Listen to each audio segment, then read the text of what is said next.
Welcome to Pretoria Prime on Judge Napolitano, Judging Freedom, published December 18, 2025. A quiet storm emerges in the video titled Pepe Escobar, Stealing Russian Bank Deposits, where oil tankers, frozen accounts, and silenced dissent aren't isolated events, but clues that a deeper fracture is breaking open beneath the Western world's foundations. Listen to this. An American seizure of a tanker carrying 2 million barrels of oil, called an act of piracy by people on the ground, and the story disappears from mainstream outlets across Europe. That silence is not accidental. It's the signal of a system that has begun to rely on force and narrative lockdown rather than consent. Napolitano and Escobar get that core right. What we're watching isn't just a quarrel over oil or a one-off punitive seizure. It's an ecosystem of coercion, sanctions, asset freezes, speech blacklists, being used so often and so bluntly that it now corrodes the very institutions the West claims to protect. Pepe Escobar was right to point out how alternative channels and marginalized academics are the only ones covering these events, and he was right to highlight concrete cases: Swiss analyst Jacques Baud and a French analyst being effectively sanctioned, their finances frozen, their freedom of movement curtailed. Those are not hypothetical risks. They're real people losing due process. That matters because when you can freeze bank accounts without trial, you don't defend the rule of law, you substitute politics for justice. What they missed, or at least didn't press hard enough, is the deeper arithmetic of trust. Economists like Jeffrey Sachs and Michael Hudson warn that plans to seize Russian assets, the proposed $300 billion parked in European banks, would destroy confidence in the euro and in European legal guarantees. That isn't merely fear-mongering. If investors believe property rights are now contingent on geopolitics, they will move capital, reserve balances, and reserves to safer harbors. The global south is watching.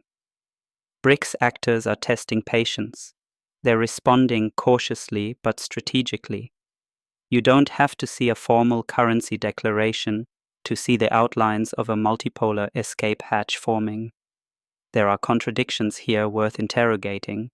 Leaders claim they act to defend values, yet they silence dissenting voices and block independent analysis. They brand opponents as agents and then strip them of basic legal protections.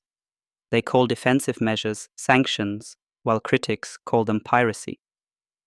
Whose laws are being enforced and whose are being bypassed? Who benefits when narrative control replaces open argument? Why again do we reach for extra legal measures instead of courts and debate? And there's a political gap at home. Escobar is right that rage simmers in European cities.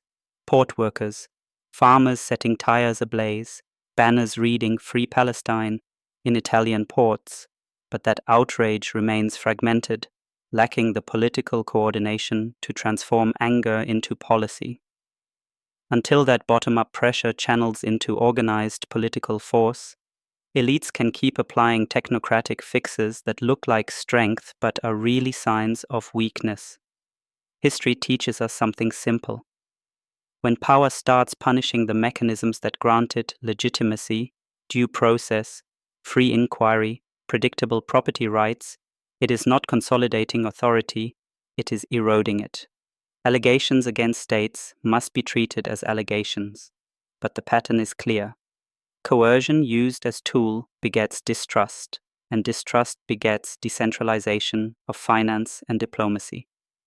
The real question now is not whether this will cause economic pain, it will, but whether Western institutions will choose to restore legal norms and open debate, or double down on censorship and seizure until consent finally evaporates.